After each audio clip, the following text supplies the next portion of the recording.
আসসালামু আলাইকুম দর্শক, আমন্ত্রণ জানাচ্ছি জাগো টিভির সংবাদে। পুরো সংবাদ জুড়ে আপনাদের সাথে আছি আমি ফারহানা জেরিন সোমা। বিস্তারিত সংবাদের শুরুতেই জানিয়ে দিব সংবাদ শিরোনাম। ইসরায়েলে এবার সরকার পতনের ডাক। গাজা জুড়ে ইসরায়েলি বাহিনীর উপর ফিলিস্তিনি মুক্তিকামী গোষ্ঠীগুলোর হামলা। নেতানিয়াহুর সঙ্গে বাইডেনের সম্পর্ক তলানিতে। দ্বিতীয় দফার ভোট শেষে চোখ ফেটে জল পড়ছে, সামনে দেখুন আরো কি হয়। মোদিকে উদ্দেশ্য করে মমতা। ইউক্রেনের 6 গ্রাম দখলে নিয়েছে রাশিয়া। অমিত শাহ হবেন প্রধানমন্ত্রী, জেলে যাবেন মমতা। কেজরিওয়াল। ইসরায়েলি অবস্থানে 6টি হামলার দাবি করেছে লেবাননের সশস্ত্র গোষ্ঠী হিজবুল্লাহ। আল জাজিরার খবর অনুসারে গোষ্ঠীটি বলেছে গত কয়েক ঘন্টায় তারা ইসরায়েলি লক্ষ্যবস্তুতে একাধিক হামলা চালিয়েছে। রকেট ব্যবহার করে অধিকৃত সেবা ফার্মের একটি স্থাপনায় এটা তাদের সর্বশেষ আঘাত। হিজবুল্লাহ বলেছে তারা দক্ষিণ লেবাননের কাফার চৌবায় আসুমাকা এলাকায় ক্ষেপণাস্ত্র দিয়ে আঘাত হেনেছে এবং অন্য অস্ত্র দিয়ে সরাসরি হামলা চালিয়েছে। তারা জাল আল আলামের ইসরায়েলি গুপ্তচর সরঞ্জামে আঘাত হানারও খবর দিয়েছে এবং বলেছে তাদের কামানের গোলা রামিয়া স্থাপনায় আঘাত হেনেছে। গত অক্টোবর থেকে লেবানন ইসরায়েল সীমান্তে হিজবুল্লাহ ও ইসরায়েলি সামরিক বাহিনীর পরস্পর বিরোধী হামলা চলছে। এটা আরো বড় ধরনের আঞ্চলিক যুদ্ধের আশঙ্কা তৈরি করেছে। ফিলিস্তিনি সশস্ত্র গোষ্ঠী হামাসের হাতে থাকা ইসরায়েলি জিম্মিদের পরিবারের সদস্যরা সরকার পতনের ডাক দিয়েছেন। শনিবার তেল আবিবে একটি জরুরি সংবাদ সম্মেলন করেন। সেখান থেকে সব ইসরায়েলিকে রাস্তায় নেমে আসার এবং নেতানিয়াহুর সরকারকে ক্ষমতাচ্যুত করার আহ্বান জানান তারা। আজ শনিবার হামাস এক ইসরায়েলি জিম্মির ভিডিও প্রকাশ করেছে। তারা জানিয়েছে ইসরায়েলের বিমান হামলায় এই জিম্মি নিহত হয়েছেন। তার মৃত্যুর সংবাদ প্রকাশের পরই অন্যান্য জিম্মিদের পরিবারের সদস্যরা সংবাদ সম্মেলন করেন। এতে তারা বলেন ইসরায়েলি সেনারা গাজার যেসব অঞ্চল দখল করেছিল সেখানে হামাস আবারও পুনর্গঠিত হচ্ছে। চলমান যুদ্ধে কোনো কৌশল নেই, ইসরায়েলের উত্তরাঞ্চল এখন জ্বলছে। অপরদিকে দক্ষিণাঞ্চল শুটিং রেঞ্জ পরিণত হয়েছে। যেসব মানুষকে সীমান্ত এলাকা থেকে সরিয়ে নেওয়া হয়েছে তাদের পুরোপুরি উপেক্ষা করা হয়েছে। এই বিপর্যয় শুধুমাত্র বেড়ে চলছে। যদি আমরা এই পথে চলতে থাকি তাহলে আমরা শুধুমাত্র জিম্মিদের হারাবো না, পুরো ইসরায়েলকে হারাবো। সংবাদ সম্মেলনে প্রধানমন্ত্রী বেঞ্জামিন নেতানিয়াহুর তীব্র সমালোচনা করেছেন জিম্মিদের পরিবারের সদস্যরা। তারা দাবি করেছেন শুধুমাত্র নেতানিয়াহুর কারণে জিম্মি চুক্তি হচ্ছে না। তারা বলছেন নেতানিয়াহু শুধুমাত্র জিম্মিদের ফিরিয়ে আনতে বাধা দিচ্ছেন না, তিনি ইসরায়েলকে সাফল্য পেতে দিচ্ছেন না। হামাসের কাছ থেকে আমাদের জিম্মিদের মুক্ত করতে আমাদের নেতানিয়াহুর কাছ থেকে মুক্ত হতে হবে। তারা ইসরায়েলি অন্যান্য মন্ত্রীদের উদ্দেশ্য করে বলেছেন গানাজ, আইসেনকোট, গ্যালান্ট এবং লিকুড পার্টির বিবেকবান যেসব নেতা আছেন হামাসের সুড়ঙ্গে আমাদের জিম্মিরা যেন না পচে। দ্রুত সময়ে জিম্মি চুক্তিতে পৌঁছাতে নাশকতা এবং জিম্মিদের পরিত্যাগ করার অপরাধ থামাতে আপনাদের প্রতি আহ্বান জানাচ্ছি, এই সরকারের পতন ঘটান।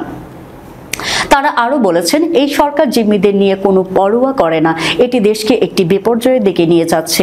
এই সরকারের সঙ্গে সব ধরনের কার্যক্রম বন্ধ করে দিন। এই যুদ্ধ থামাতে এবং জিম্মিদের বাঁচাতে সবাই বাইরে বের হন। জিম্মিদের পরিবারের সদস্যরা জানিয়েছেন তারা এখন আন্দোলন শুরু করবেন এবং জিম্মিরা যতদিন না ফিরবে ততদিন আন্দোলন চলবে। সূত্র আল জাজিরা। মার্কিন প্রেসিডেন্ট জো বাইডেনের সঙ্গে ইসরায়েলের প্রধানমন্ত্রী বেনিয়ামিন নেতানিয়াহুর সম্পর্ক তলানিতে গিয়ে ঠেকেছে। বাইডেন প্রশাসন বলছে গাজায় বেসামরিক মানুষের মৃত্যু ঠেকাতে ইসরায়েলের যথাযথ পদক্ষেপ নিচ্ছে না। সেই সঙ্গে তারা হয়তো মার্কিন অস্ত্র ব্যবহার করে গাজায় আন্তর্জাতিক আইন লঙ্ঘন করেছে। এই প্রেক্ষাপটে গত সপ্তাহে ইসরায়েলে অস্ত্রের চালান স্থগিত করে যুক্তরাষ্ট্র। এ নিয়ে দুপক্ষের মধ্যে দূরত্ব ক্রমে বাড়ছে। যুক্তরাষ্ট্রের সাম্প্রতিক ইতিহাসে ইসরায়েল ইস্যুতে এই ধরনের পদক্ষেপ বিরল। বিবিসি লিখেছে শুক্রবার মার্কিন কংগ্রেসে একটি প্রতিবেদন পাঠায় দেশটির পররাষ্ট্র দপ্তর। এতে বলা হয় গাজা যুদ্ধের সময় কিছু কিছু ঘটনায় ইসরায়েল আন্তর্জাতিক মানবাধিকার আইন লঙ্ঘন করে থাকতে পারে। তারা যুক্তরাষ্ট্রের সরবরাহ করা অস্ত্র ব্যবহার করে এমনটা করতে পারে। মার্কিন পররাষ্ট্র দপ্তর বলছে যুক্তরাষ্ট্রের দেওয়া অস্ত্র ইসরায়েল কতটা অসঙ্গত কারণে ব্যবহার করেছে তা যাচাই জরুরি। কি মাত্রায় এসব অস্ত্র গাজায় ব্যবহার করা হয়েছে তার বিস্তারিত তথ্য পররাষ্ট্র দপ্তরের কাছে নেই। শুধু গাজা নয়, যুক্তরাষ্ট্রের দেওয়া অস্ত্র ব্যবহার করে আরো অন্তত 6টি দেশের সঙ্গে সংঘাতে জড়িয়েছে ইসরায়েল। ভারতের প্রধানমন্ত্রী নরেন্দ্র মোদীকে কটাক্ষ করে পশ্চিমবঙ্গের মুখ্যমন্ত্রী মমতা ব্যানার্জি বলেছেন, দ্বিতীয় দফার ভোট গ্রহণ শেষেই তো চোখ ফেটে জল বেরিয়ে এসেছে প্রধানমন্ত্রীর, এখনো 4 দফা বাকি, দেখতে থাকুন কি হয়। মোদী রাজ্যে আসবেন, বড় বড় ভাষণ দেবেন ও চলে যাবেন, লাখ কোটি রুপি ব্যয় করে শুধু মিথ্যা বলে নিজেদের প্রচার করবেন। আমি বিজেপির কোনো প্রচার দেখলেই টিভি বন্ধ করে দেই, কারণ তাদের মিথ্যা শুনতে আমার ভালো লাগে না। ভারতের লোকসভা নির্বাচনের 5ম দফার ভোট গ্রহণ 20 মে। এ উপলক্ষে শনিবার হুগলির তৃণমূল কংগ্রেস প্রার্থী জনপ্রিয় অভিনেত্রী রচনা ব্যানার্জির সমর্থনে সপ্তগ্রামে জনসভায় অংশ নেন মমতা। সেখান থেকে এমন মন্তব্য করেন তিনি। মমতা বলেন, পশ্চিমবঙ্গের সব বাড়িতেই পানি পৌঁছে দিয়েছেন বলে দাবি করে বেড়াচ্ছেন মোদী। মিথ্যা কথা বলছেন, পানি পৌঁছে দিয়েছি আমরা। 1,75,00,000 মানুষের মধ্যে 75 লাখের বাড়িতে খাবার পানি পৌঁছে দিয়েছি আমরা, আর 1 বছরের মধ্যে 1 কোটি লোকের বাড়িতেও এই পানি পৌঁছে যাবে। রুশ সেনারা পূর্ব ইউক্রেনের অন্তত 6টি গ্রামের দখল নিয়েছে বলে দাবি করেছে রাশিয়া। আজ শনিবার দেশটির প্রতিরক্ষা মন্ত্রণালয় জানিয়েছে, রুশ সেনারা পূর্ব ইউক্রেনের অন্তত 6টি গ্রামের দখল নিয়েছে এবং সেগুলোকে মুক্ত ঘোষণা করেছে। দখলে নেওয়া গ্রামগুলো হচ্ছে রাশিয়ার সীমান্তবর্তী ইউক্রেনের খার্কিভ অঞ্চলের বরিসিভকা, ওগিরভে, প্লেতিনিভকা, পুলনা ও স্ত্রিলেচা এবং দোনেস্ক অঞ্চলের কেরামিক গ্রাম। এদিকে রুশ বাহিনী ইউক্রেনের দ্বিতীয় বৃহত্তম শহর খার্কিভে সাজুয়া শহরের সহায়তায় ব্যাপক স্থল অভিযান শুরু করেছে। শুক্রবার আকস্মিক এই অভিযান শুরু করে রাশিয়া। এর আগেও ইউক্রেনের উত্তর পূর্বাঞ্চলীয় শহরটিতে অভিযান চালিয়েছিল রাশিয়া। প্রতিরক্ষা মন্ত্রণালয় আরও জানিয়েছে, রুশ বাহিনী খার্কিভের সীমান্তবর্তী শহর ভভচান্সকে ব্যাপক গোলা ও বোমা হামলা চালিয়েছে। এর আগে ইউক্রেনের স্টেট গার্ডের 2 সদস্যের বিরুদ্ধে দেশটির প্রেসিডেন্ট ভলোদিমির জেলেনস্কিকে হত্যার ষড়যন্ত্রে জড়িত থাকার অভিযোগে ওই বাহিনীর প্রধানকে বরখাস্ত করা হয়েছে। তৃতীয়বারের জন্য প্রধানমন্ত্রী হিসেবে নরেন্দ্র মোদী ক্ষমতায় এলে পশ্চিমবঙ্গের মুখ্যমন্ত্রী মমতা বন্দ্যোপাধ্যায়ের মতো বিরোধী নেতা নেত্রীরা জেলে যাবেন। শুধু বিরোধী নেতৃত্ব নয়, নিজের দলের যোগী আদিত্যনাথের মতো নেতাকেও শেষ করে দেবেন মোদী জোটই। দিল্লির মুখ্যমন্ত্রী অরবিন্দ কেজরিওয়াল এসব কথা বলেছেন। দিল্লির মুখ্যমন্ত্রীর অভিমত, হয়তো বিজেপি জয় পেতে পারে, তবে বিজেপি জিতলেও মোদী হবেন 1 বছরের প্রধানমন্ত্রী। পরবর্তী প্রধানমন্ত্রী হবেন অমিত শাহ। মোদী যে ভোট চাইছেন তা অমিত শাহর জন্য। তিহার জেল থেকে অন্তর্বর্তী জামিনে মুক্তি পেয়েছেন অরবিন্দ কেজরিওয়াল।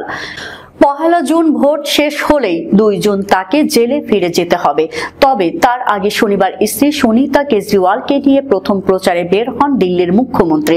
এদিন সকালে দিল্লির কনাট প্লেসের হনুমান মন্দির, তারপর নবগ্রহ মন্দিরে পূজা দিয়ে একটি রোড শো করেন। তারপর একটি সংবাদ সম্মেলনে এসব মন্তব্য করেছেন কেজরিওয়াল।